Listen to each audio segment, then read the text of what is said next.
Good morning guys, in front of me is Redmi A7 Pro, and let me show you how to activate Google Backup.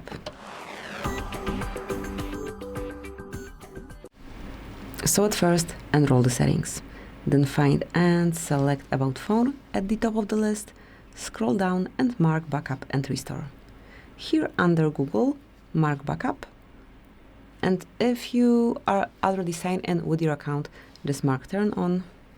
And if you don't, you will have to add your email address or phone number, whatever is connected with your account, along with the password, obviously. Then mark what would you like to backup. In my case, it's everything. So photos and videos, along with other device data. Mark Confirm.